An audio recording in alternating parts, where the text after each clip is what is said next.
Notes, but hi everybody. Good morning. Thanks for joining us on this extremely beautiful first day of June. My name is Carol Baldwin, and I'm on and honored to be on the steering committee for the Weston League of Women Voters. The League of Women Voters is a nonpartisan, I want to emphasize that, nonpartisan political organization that encourages the informed and active participation of citizens in government and works to increase the understanding of major public policy issues, hence the reason we're here today. The League is a group of women and men who believe in the power of voters to make a difference and advocate for good government at the local, state, and national levels. We have a Weston League of Women Voters website, and please visit our website. One of the many excellent features of the website is a constantly updated list of our current Weston Town Board, Commission, and Committee members and their contact information. I would like to direct your attention to the table in the back. There's a League of Women Voters table manned, I think, womaned by Lisa Broadley. And Fran Goldstein maybe, she's up here. But anyway, there'll be some steering committee people back there helping because we have a special deal today. If you join the Weston League, we have a very generous donor that will buy you a pie from Christina's Pies, which is the Westonite Christina Mattinson. And woohoo! And it's the Old Mill Market and Cafe in Georgetown. If you haven't been there, she does amazing baked goods, among other things. We would like any of you who are not League members to join. You won't be getting flooded by emails from us, but we will get some interesting information about upcoming meetings and meetings that have happened in town. So please consider joining. Today, I've asked our representatives to start with a brief description of what happened in the legislature this past session that was significant and perhaps what didn't happen. Then we'll open it up to questions. This is unscripted, so we'll bring the mic around and ask what you'd like. But let's all be polite, civil, and avoid personal attacks, and try to keep the questions and comments and answers to about 3 minutes. We don't have a timer, so I am the enforcer, so watch out. We are videotaping today's event. Thank you, Jamie Wiley. And we'll post the video afterwards on our wonderful League of Women Voters website. Let me start by introducing our special guests who represent our town. I want to make a note that Tony Huang is not with us because he no longer represents Weston. But we have Representative Ann Hughes and State Senator Cece Marr. Thank you. Thank you so much for joining us. Let's start with Cece. What happened this past session that you think people really should know about? Thank you. Oops, sorry. Sorry, got it. Thank you so much to the League for hosting, and also thank you to the library for giving us this beautiful space under a tree. Hopefully we'll be done before you're all sitting in the sunshine.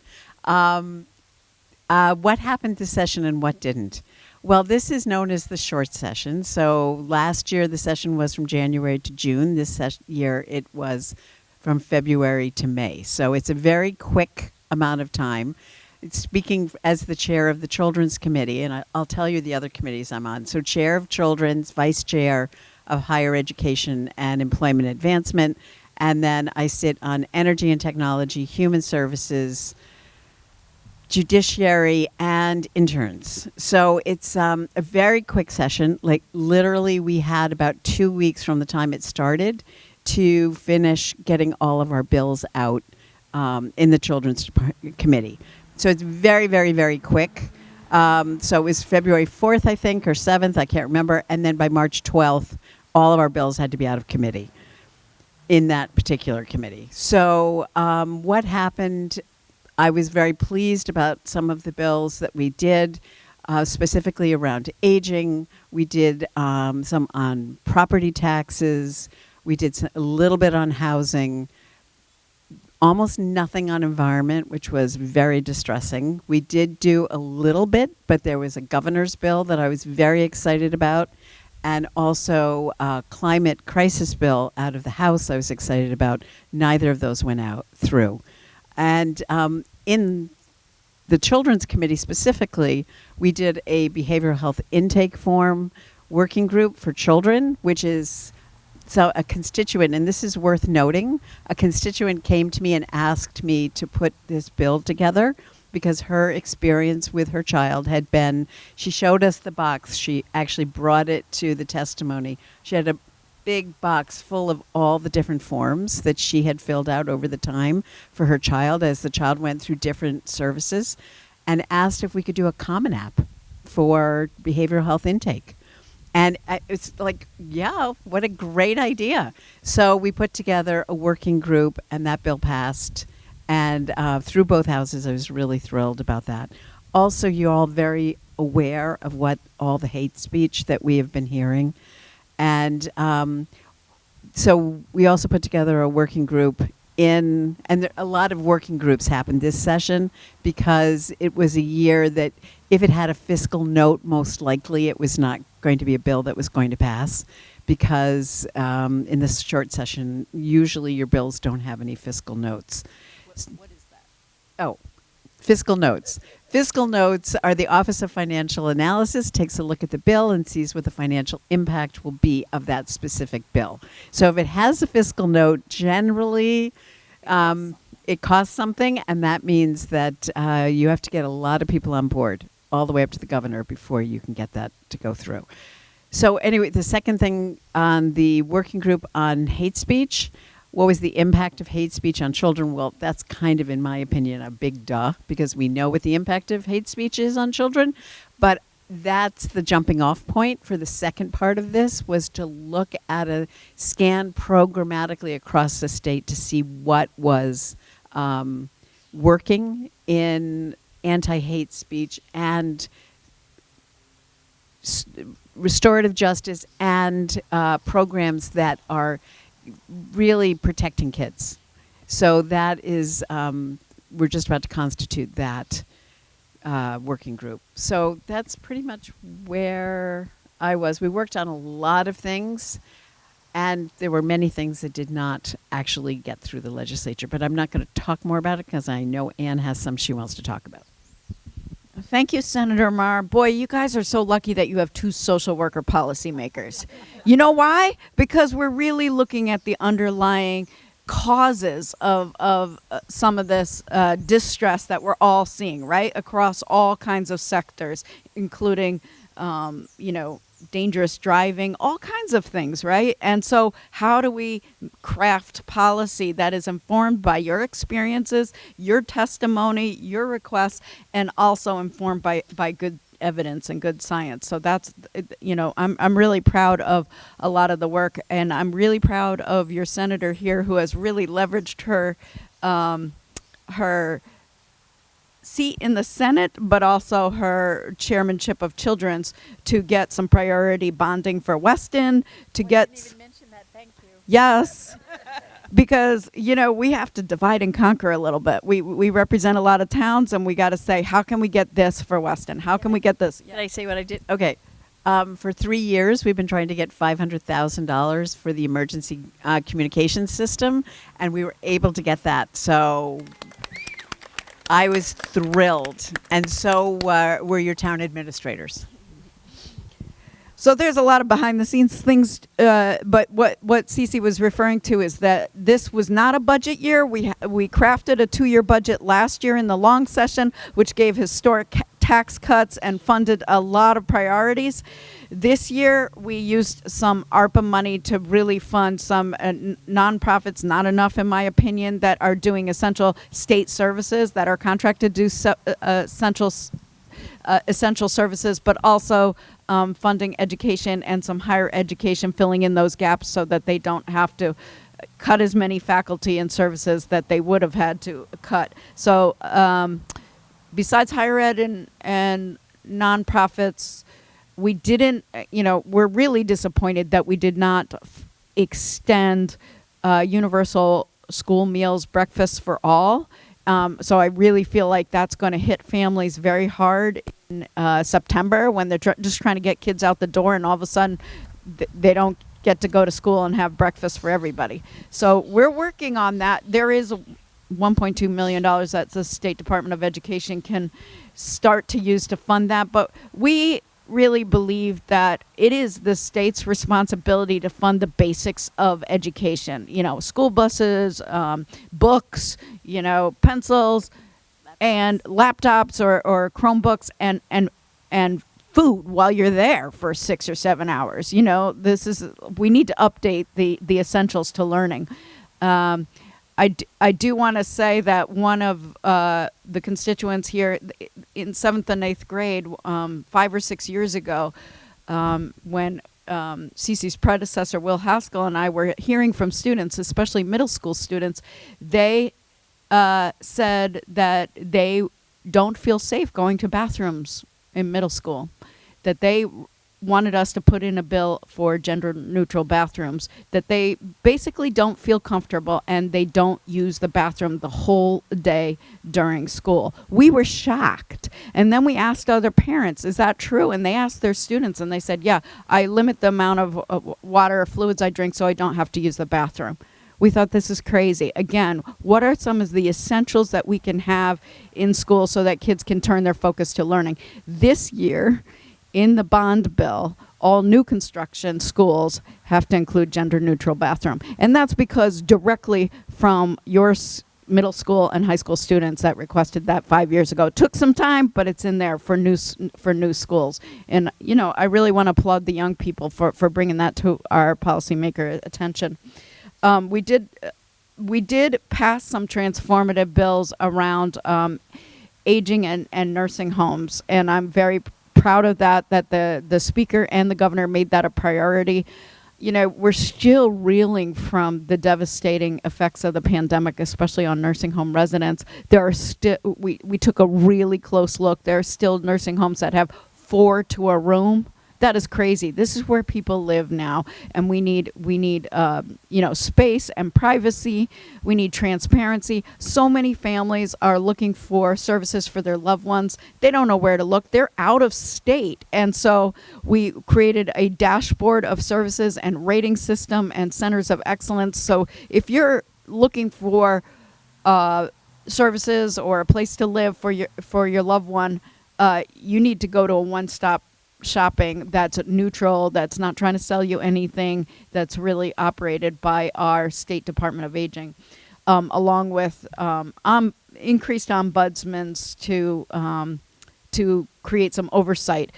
We created oversight over the home care agency, which a lot of those were fly-by-nights. We could have home care agencies registering for $100 and operating without standard background checks and badges that say when they're coming to your house who they are, and that we need full confidence of who's going into our elder folks or developmental disabilities homes to do services, and that they are fully qualified and they are fully vetted.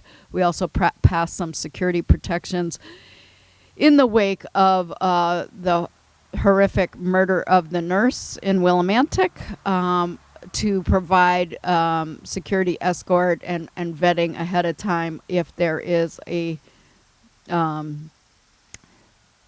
person that they are going to see with known behavioral danger risk kind of things, or we created, and this costs money, like Cece said, so we have to figure out how we're going to prioritize any kind of new legislation that costs money, because the budget was essentially closed to. And can I just, let's get some questions. And Sure. if you think of other things that you want to add from the session, please do. So I'm going to, and if you are baking in the sun, feel free to move into the shade or, do what you need to do. Yeah, there's some. And I also want to say that there's a lot of bills that were passed, and the legislative summary is right there in front. Please take one if you'd like to look through it. It really describes a lot of that property tax. Like these, I'll put them right here. The PFAS regulations, the railway pesticide applications, early childhood care and early start criminal justice, public safety. The bus, passing a bus, if that is coming out of public safety, there's so many buses were being passed. So now it goes to the municipality, and the municipality gets the fines, and the fine increased. So that's really important because we have to keep our kids safe.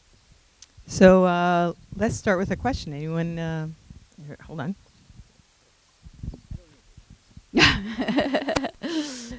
I thought that Just talk. that the idea of having a simplified form, was it universal, that form? It covered all of the agencies that she needed to find services for? That's question A. And question B is that the inefficiency and the over-bureaucratization of very many government services or approaches before you can access is a beef that many different people in many different walks of life continually talk about. Have we had, or can we have, more effective working groups to really reevaluate this at every level? I think it would be enormously appealing to a broad range of citizens. Such a good question. One of the things that I am doing extra my work as a legislator during the session is I'm one of the tri-chairs of the Children's Behavioral Health Planning and Oversight Committee. And that is something that we are looking at all the time, is how do we break down the silos of care? How do we create access so that people are not stymied? So last year I put in place the Office of Behavioral Health Advocate, Behavioral Health Advocate with a patient navigator in it. We're still trying to stand it up, but it's just a question of finding the right person to run it. But that is one of the ways of breaking down silos. There are silos across every single component of our government, and that is something that people are beginning to understand. And how are we able to break down those silos, have commissions speaking to each other and departments speaking to each other, so we're sharing information. And part of this is, you all know that the DMV has changed radically since they put in technology, for example. And they that use of technology, we are working, trying to get it everywhere. So Department of Children and Families is just in the process of pulling together how they're going to have their new website look, which doesn't sound like that big of a deal, but it's such a big deal. And this conversation, I've had it with the DCF commissioner multiple times, because we need people to know how to get information that they need, and we need people to be able to get to the right service area. So back to your first question on the idea of a universal common app for behavioral health for children. There was pushback. I would say 90% of the people thought it was a good idea. In the public testimony, and interestingly, in public testimony, every bill that comes through a committee is supposed to have public hearing. And in that public hearing, we really listen to what the public has to say. 40% of the bills that get proposed get changed after the public hearing. So when we had that public hearing, what we found was that people were almost 95% in favor of this. But what we need to do is make sure that we get providers from across the state at every point of entry for children's behavioral health. And we're going to bring them together and then develop the form. But then the second piece of it, because of HIPAA, because of privacy, where will that form sit? Maybe it won't sit in a website other than to be downloaded, because we want to make sure that we're keeping privacy for children and that information doesn't follow them across their life cycle. So a lot of things to talk about. We're not planning on this happening by January 1st of 2025, because we know it's going to take time. January of 2026 was when we expect to hear back from the working group. a couple of things. Telehealth was extended. There is also a mandate review group that looks at mandates and recommends some of them be, eliminated. So to your point about how to really streamline government, how to create accessibility, there was also creation of a deaf, blind, and hard of hearing bureau services. There wasn't that. I also am proud to report we passed last year a dementia services, a statewide dementia services coordinator who is in place. She's fabulous. She's working with the Department of Aging, the Department of Social Services, and the municipal leaders in trying to coordinate what dementia services are available. So we are trying to make inroads on that, but, the government's pretty clunky. I also want to say something about what Cece said is you are all invited, and this is where the League of Women Voters is so important. We don't want just everyone who's eligible to vote. We want to keep you engaged, not just during session, but off session to inform good policy. And you are all invited and encouraged to testify, to submit testimony. And in the past few years after pandemic, we have allowed virtual testimony. You don't have to drive up to Hartford. When you're going to be testifying. You're not just waiting for a lottery. So that's really, really transformed how we're hearing from the public about how these policies are going to impact you. And that's so exciting to me as a legislator in this moment now. Yeah. Do we have another question? There you go. Two-pronged question. Thanks. Two-pronged question just from Virginia, Washington area, coming back to my state.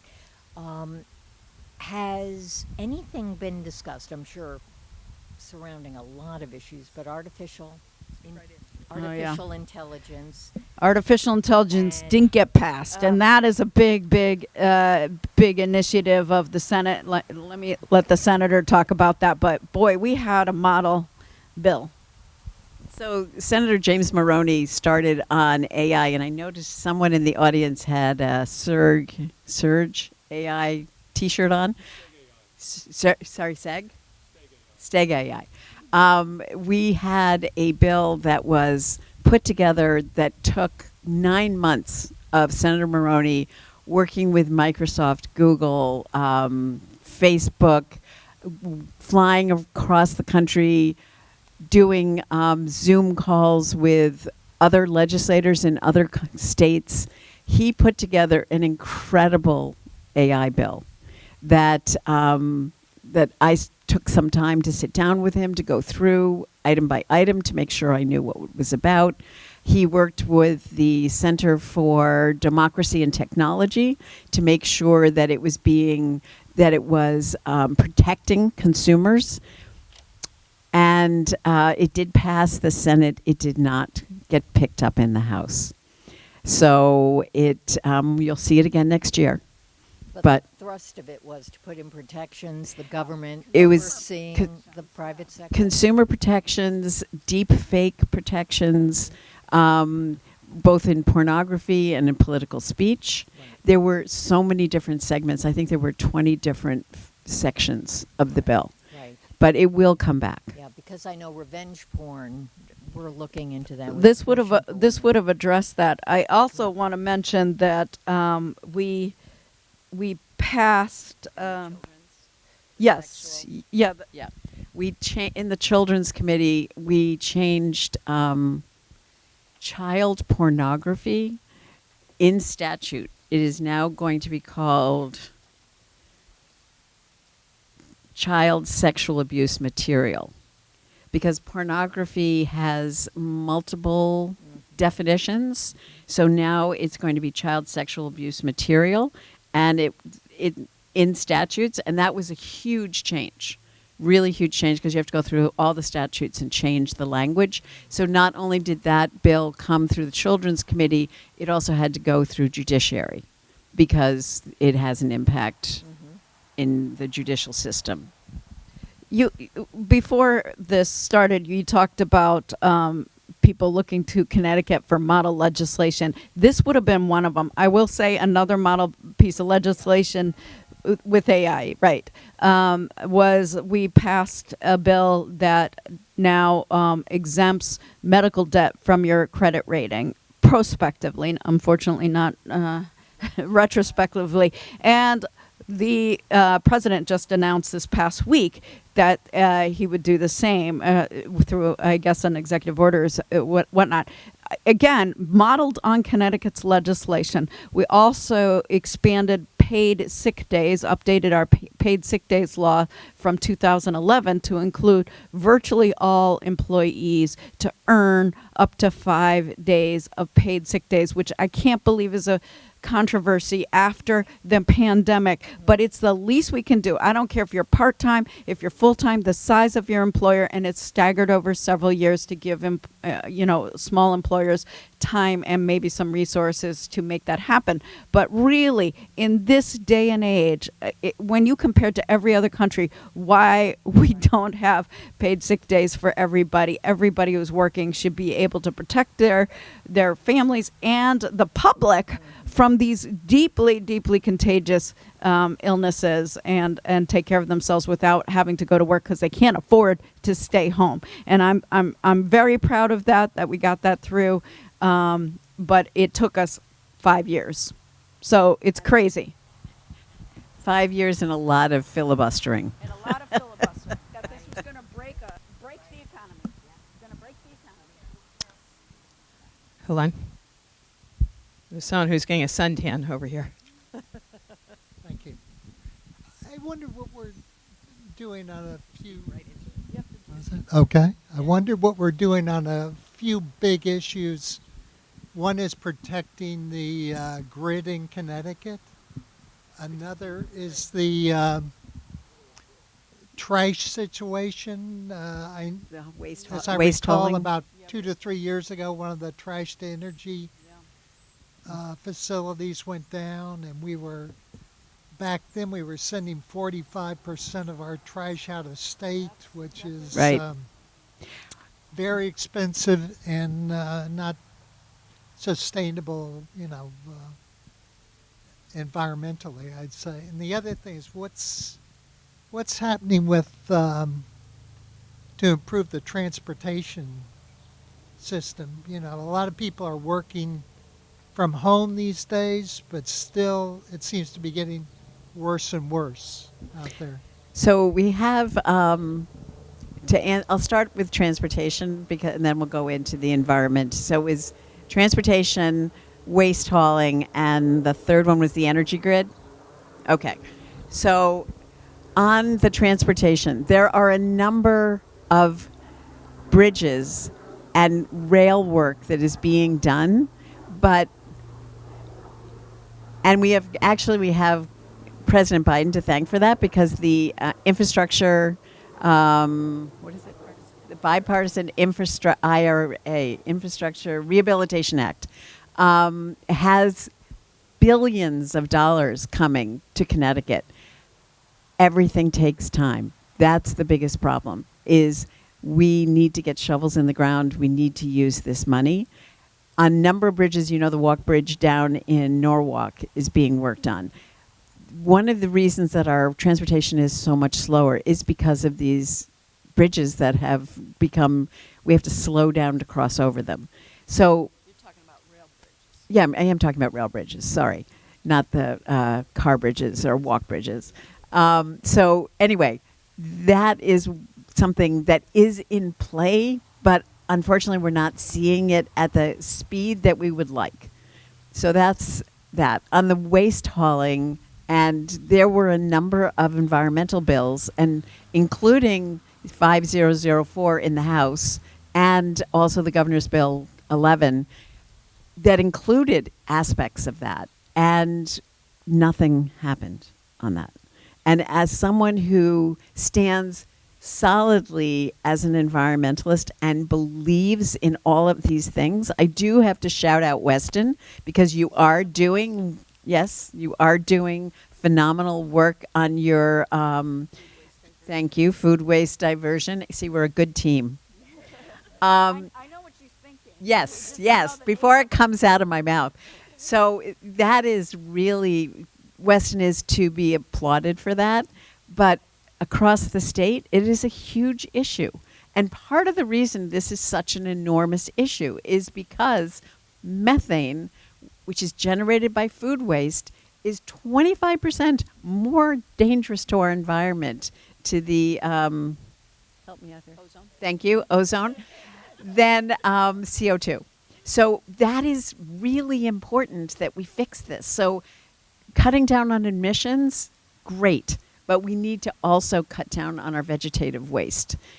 So it didn't pass. None of these things passed. And then the last thing on the grid, making sure that it is stronger, especially as we're looking at electric vehicles, we're looking at heat pumps, we're looking, because heat pumps was a huge piece of what we talked about this year as well, which didn't pass. Because changing to heat pumps gets us away from fossil fuels, but you need to have the energy in order to do this. Sitting on the Energy and Technology Committee, it is a oh, well, that's an interesting way of putting it. That actually hopefully didn't go on tape, but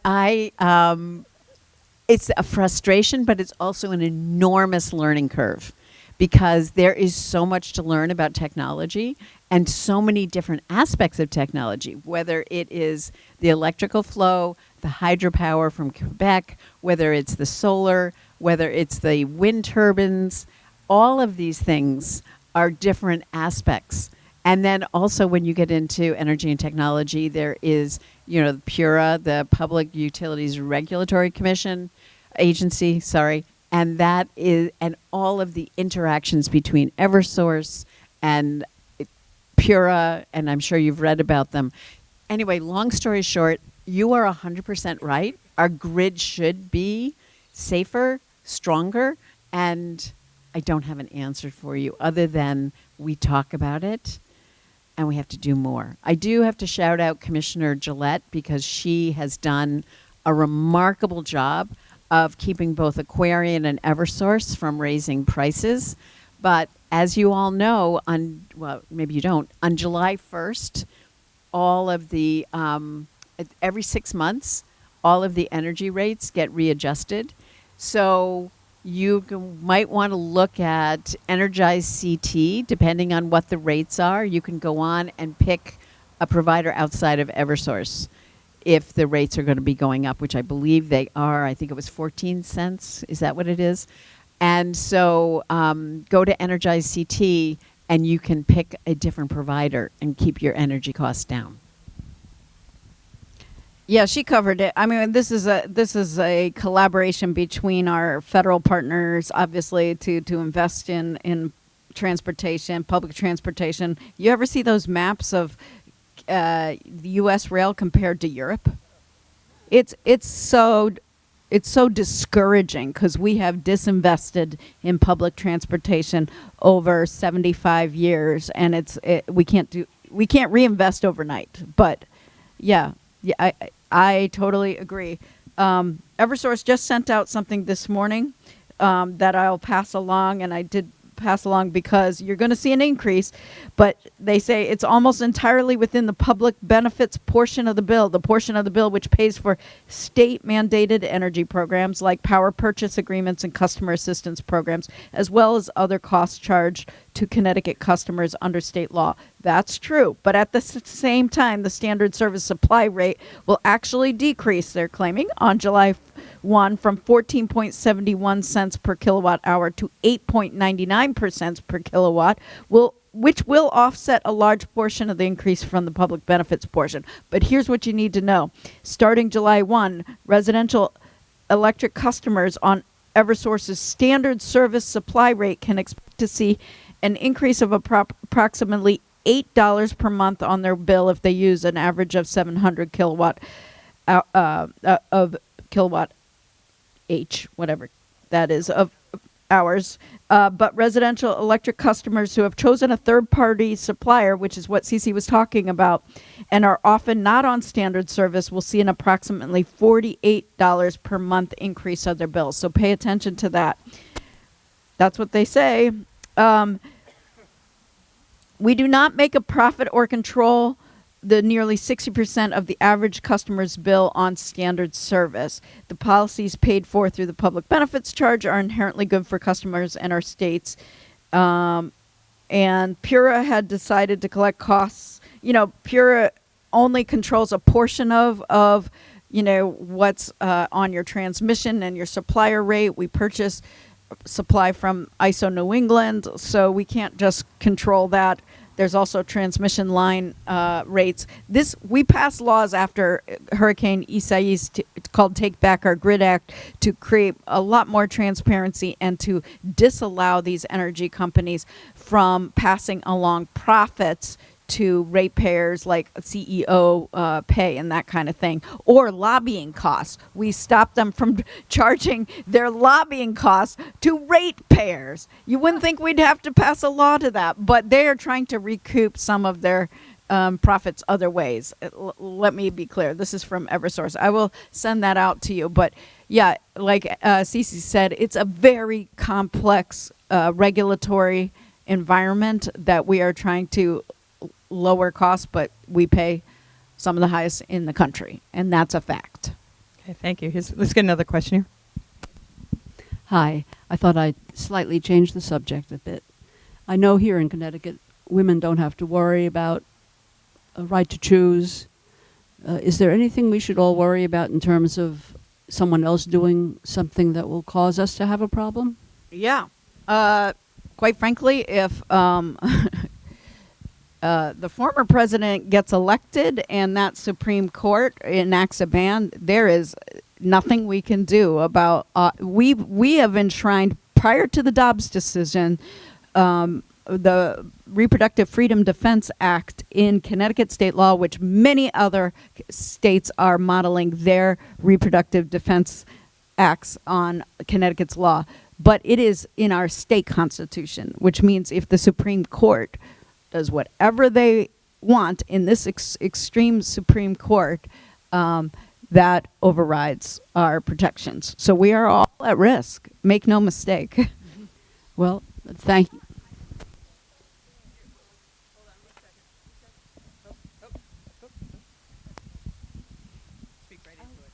Okay, so explain, because I thought the Supreme Court gave it to the states.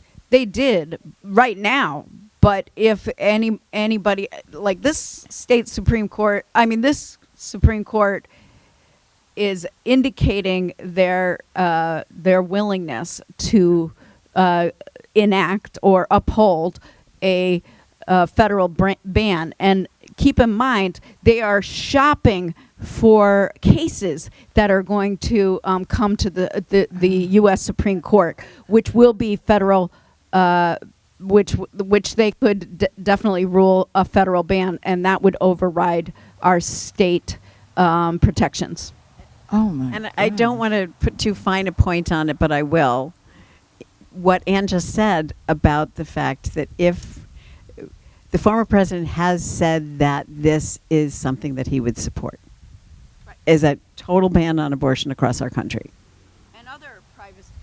And other privacy protections. A lot of our LGBTQ neighbors and friends are at risk.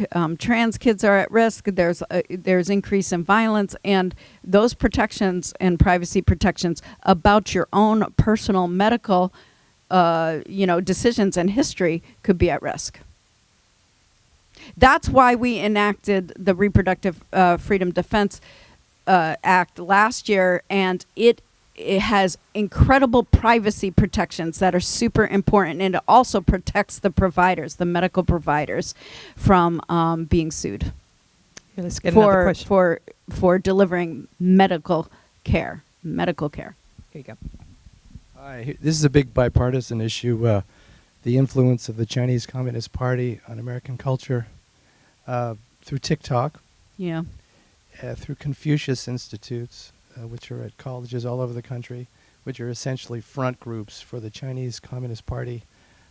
I think one thing that will gather our country together will be this issue, because China, they're on the move. And they talk about women's rights, talk about anyone's rights. They're controlling the show. it's over. So I'm just wondering, what's your stance on that? Is Connecticut doing anything? Obviously, the fentanyl that's coming here is the precursors are being produced in China. It's being trafficked by China with Chinese triads and Mexican cartels coming across the border, killing people. Prince died of fentanyl poisoning. I think Tom Petty died of fentanyl poisoning. All kinds of people. That's one issue. And the second one's a little more focused. Are we ever going to repeal the gift tax? We're the only state in the union that has a gift tax. When we get a child tax credit and a child tax deduction, we're one of the only states that has neither. We'll talk about the gift tax. I'd like to ask this college student right here the impact of what was the society on that you talked about on. Yeah, I can't speak for all universities, but mine's doing fine. We don't have. I would not say that's an impact I hear other college students feel. We're trying to get A's in our classes. I don't think we're all that worried about the Chinese Communist Party on my campus at least, but I can't speak to everybody. Thank you. So on the issue of China, I think that is something that certainly the federal government's looking at with the banning of TikTok. Not so much the banning, but the sale of TikTok. That sale of TikTok to an American company really begs a question to me, which is, in the internet, we know things are deeply embedded in the backgrounds. So how are we going to be sure that any sale is going to change anything at all? But be that as it may, I do know that both the candidates for president are talking about China and the impact of China and their influence. I'm concerned about what I see. I mean, this is federal, this is not global, this is not something that we discuss at the state level, but I'm concerned about Taiwan. I'm concerned about the saber rattling that happens there. There's a lot to be concerned about, I think, and also I'm really global now, but the relationship between Putin and I can't say it, but anyway, yes, between China and Russia is very, very concerning to me. But that's again global.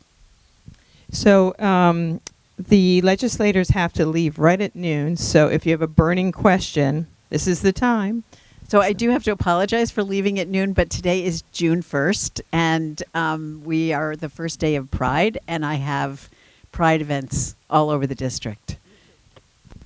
Okay, just quickly, as to make Connecticut like a leader, where does it stand on right to die? Okay, so I introduced that bill last session, not this session, because there was absolutely no way it was going to be called this session. But I also, as I mentioned, sit on judiciary, and I am a very strong proponent of medical aid in dying. I believe that everyone has the right to make that decision for themselves and in concert with their families and their doctors.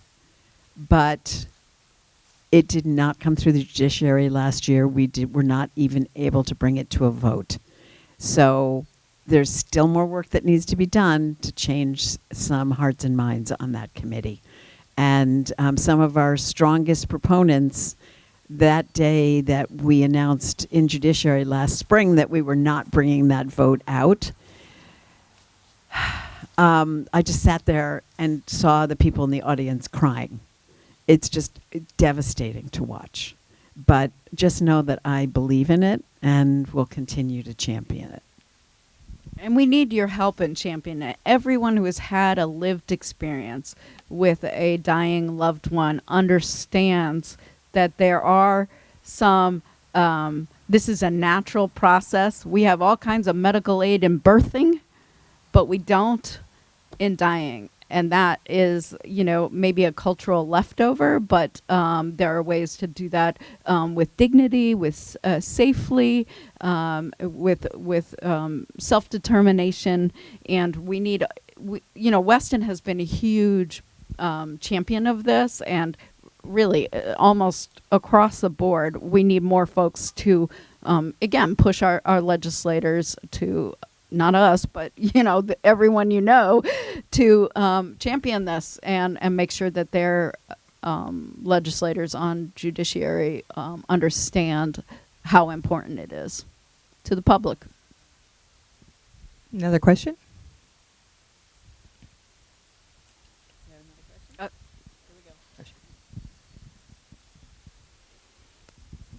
Last thought back to earliest days. Do we have an active interest in 0 to 3 efforts that might transform and really, the trajectory of families in poor? Anyway. It is a really fantastic question. And interestingly, in June, I'll be going to 2 conferences, and it's prenatal to 3 now. And so it should be, yes, absolutely, because prenatal is where we get started, literally, in every way. And so I'll be at a conference in Minnesota this coming weekend on children's issues, and including prenatal to 3, but also looking at the impact going prenatal to 5, because often that handover at the age of 3 to a provider outside of PN to 3 leaves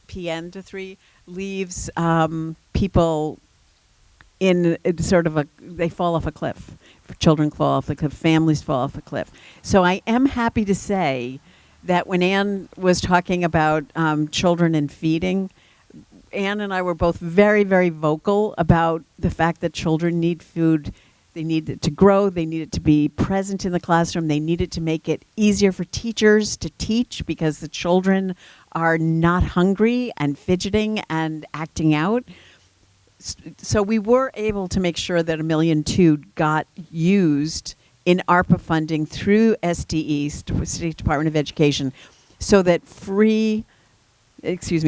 reduced price lunch, kids who are on reduced price lunch, which translates, this is shocking, if you make $39,001, you no longer qualify for free lunch, which means that you are then paying for a reduced price lunch. If you have a child on reduced price lunch, it is $1,260 a year. If you have more than one child, let's say you're a family of 4, that's $5,000 on a $39,001 income, pre-tax, okay?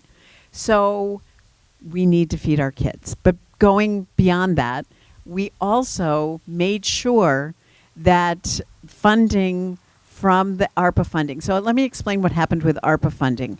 What we did was the governor asked every single agency to look at what funding that they had been given with ARPA out in across the state hadn't been used.